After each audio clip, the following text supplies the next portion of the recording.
Assalamualaikum warahmatullahi wabarakatuh. Apa kabar semuanya? Selamat bergabung kembali bersama Lensa Pajak. Pada kesempatan kali ini kami akan membagikan tutorial bagaimana melaporkan SPT masa PPN menggunakan aplikasi e-faktur web-based. Nah, seperti yang kita ketahui bahwa mulai tanggal 1 Oktober 2020, seluruh wajib pajak yang berstatus PKP itu kan diwajibkan mengupdate aplikasi e-fakturnya menggunakan e-faktur versi 3.0. Nah, mulai tertanggal 21 Oktober 2020, pelaporan SPT masa PPN dengan cara upload CSV di DJP online itu sudah resmi ditutup. Sehingga untuk masa pajak September 2020 kita sudah wajib melaporkan SPT masa PPN menggunakan aplikasi e-faktur web-based. Nah, sebelum kita melaporkan SPT masa menggunakan e-faktur web-based, nah kita harus memastikan terlebih dahulu bahwa semua faktur pajak masukan dan faktur pajak keluaran kita input dan kita upload di e-faktur desktopnya dan statusnya sudah approval sukses. Nah, sebenarnya cara melaporkan SPT masa PPN di web-based itu langkah-langkahnya sama seperti kita melakukan posting SPT di e-faktur desktop ya. Nah, sehingga posting SPT di e-faktur desktop itu tidak perlu kita lakukan kembali. Tapi kalau misalnya kita mau melakukan posting SPT di e-faktur desktop untuk membuat compare data antara pelaporan di web-based dengan di desktop itu sudah sama, itu bisa dilakukan. Oke, baik. Pertama-tama kita harus akses terlebih dahulu ke web e-faktur.pajak.go.id. Apabila di komputer kita itu terinstal lebih dari satu sertifikat elektronik, maka kita harus memilih terlebih dahulu mana sertifikat elektronik yang mau kita gunakan. Jadi dengan kata lain, wajib pajak mana yang mau kita laporkan SPT masa PPN-nya. Nah, misalnya di sini saya pilih salah satu sertifikat elektronik. Nah, kalau di komputer kita ada lebih dari satu sertifikat elektronik yang digunakan, maka pastikan di bagian kiri bawah, ini remember this decision, itu jangan di checklist. Karena ketika kita checklist, maka otomatis ketika kita buka web e-faktur.pajak.go.id, dia meminta login ke akun yang kita pilih tersebut. Ya. Oke, jika sudah, klik OK. Kita pilih lagi sertifikat elektroniknya. Klik OK. Nanti barulah kita masukkan password akun PKP. Password akun PKP itu adalah password yang kita gunakan untuk login ke website e-faktur.pajak.go.id ya. Jangan sampai salah. Oke, kita masukkan passwordnya.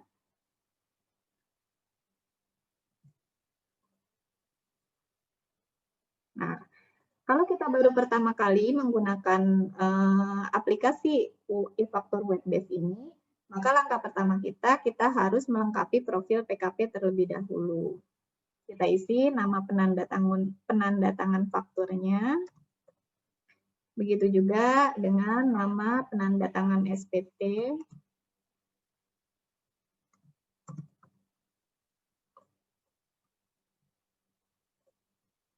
Jabatan penanda tangan SPT. Simpan perubahan. Ubah profil pengguna berhasil, klik OK. Oke.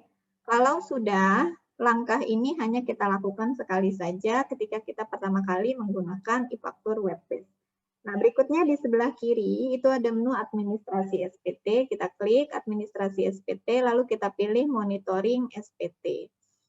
Karena kita belum pernah membuat SPT menggunakan e-faktur web-based, ketika kita klik tampilkan, dia tidak ada masa pajak yang sudah kita proses ya. Nah, di sebelah kanan tengah itu ada menu posting SPT, kita klik, lalu kita pilih masa pajak yang mau kita laporkan. Misal bulan 9 tahun 2020, klik submit. Proses posting sudah masuk ke dalam antrian, silakan tunggu beberapa saat, klik OK. Nah, nanti dia akan muncul satu masa pajak yang barusan kita posting ya. Nah, langkah berikutnya setelah kita posting SPT, lihat di bagian kanan di kolom action ada pilihan buka, hapus, dan cetak SPT. Nah, kita pilih buka terlebih dahulu, kita klik buka. Lalu nanti di bagian lampiran detail, itu fungsinya kita harus mengecek satu persatu apakah data yang sudah kita input di e-faktur desktop itu sudah sama atau belum ya. Oke. Ini saya abaikan untuk pengecekan lampiran detail, tapi kalau misalnya mau dicek, kita tinggal pilih di bagian formulir, klik tanda panah, ini misalnya ada ekspor, kita klik aja A1-nya, tampilkan. Nah, seperti itu, kebetulan di PT ini tidak ada transaksi ekspor. Nah, misalnya kita mau cek data PK, pajak keluaran, kita tinggal klik aja, lalu klik tampilkan. Nah, kalau di bagian ini itu tidak ada yang perlu diubah ya, kita hanya cross check saja. Kita bisa langsung ke lampiran AB. Nah, mulai dari bagian yang pertama, rekapitulasi penyerahan.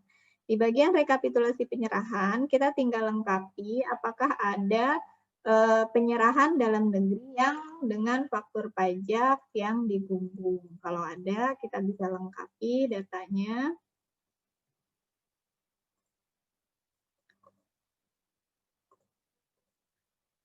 Berikutnya, jika bagian penyerahan sudah, cek lagi di rekapitulasi perolehan. Rekapitulasi perolehan yaitu dari pajak masukannya ya. Kalau kita udah bandingkan dengan e-faktur desktop sudah sesuai atau kita bandingkan dengan perhitungan manual kita sudah sesuai. Lanjut saja ke bagian 3, perhitungan pajak masukan yang dapat dikreditkan. Cek lagi apakah di masa pajak sebelumnya kita ada lebih bayar. Kalau ada lebih bayar bisa dilengkapi. Oke. Nah, berikutnya kalau tidak ada langsung kita checklist pernyataan dengan menyadari sepenuhnya akan segala akibatnya. Saya menyatakan bahwa apa yang telah saya beritahukan di atas beserta lampiran-lampirannya adalah benar, lengkap, jelas, dan tidak bersyarat. Jika sudah, langsung saja klik submit. Nah, berikutnya kita browse sertifikat digital, sertifikat elektronik untuk perusahaan yang akan kita laporkan SPT-nya untuk wajib pajak ya. Nah, berikutnya pas trasenya juga kita masukkan.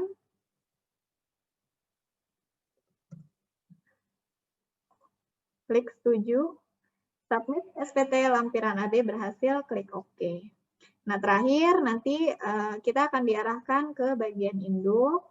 Tinggal kita cek aja di bagian induk, cek lagi di bagian 1. Nah, total penyerahan barang dan jasanya apakah udah sesuai, tinggal kita cek dengan e-faktur desktop atau ke perhitungan manual.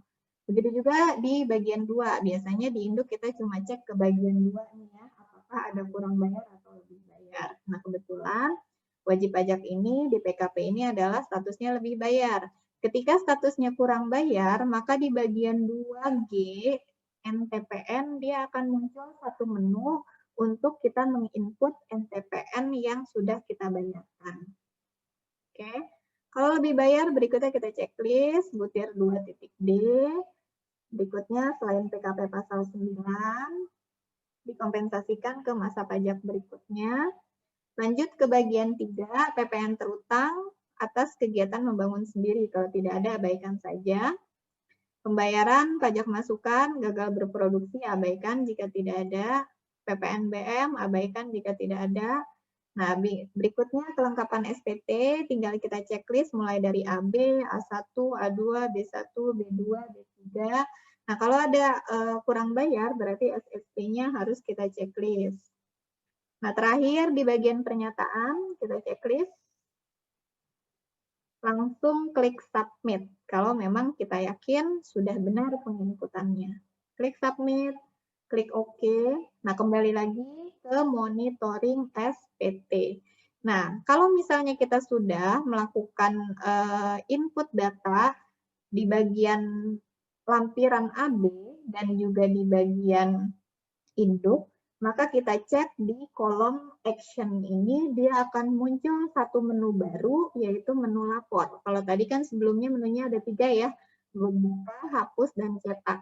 Nah, kalau misalnya kita yakin sudah betul penginputan kita di SPT masa PPN-nya, langsung saja kita klik lapor.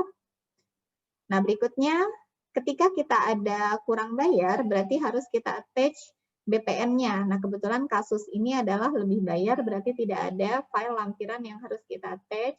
Langsung saja klik lapor. Proses lapor SPT berhasil, klik OK. Nah, lihat lagi di bagian kolom action, ada menu lihat BPE. Kita klik lihat BPE. Nah, ini adalah bukti penerimaan elektronik bahwa SPT masa PPN-nya sudah diterima. Kita bisa klik cetak PDF, kita save, close. Nah, berikutnya SPT-nya juga bisa kita cetak, kita save. Nah, cuma di menu cetak SPT ini hanya mencetak SPT induk dan juga lampiran AB saja. Sedangkan untuk detail di A1, A2, B1 sampai dengan B3 itu tidak ada menu cetaknya di e-faktur web base. Sehingga kita bisa mencetak file tersebut dari e-faktur desktop saja. Oke. Nah, sekian tutorial dari kami berkaitan dengan pelaporan SPT masa PPN menggunakan e-faktur web base. Semoga tutorial ini bermanfaat. Sampai ketemu lagi di tutorial-tutorial berikutnya. Assalamualaikum warahmatullahi wabarakatuh.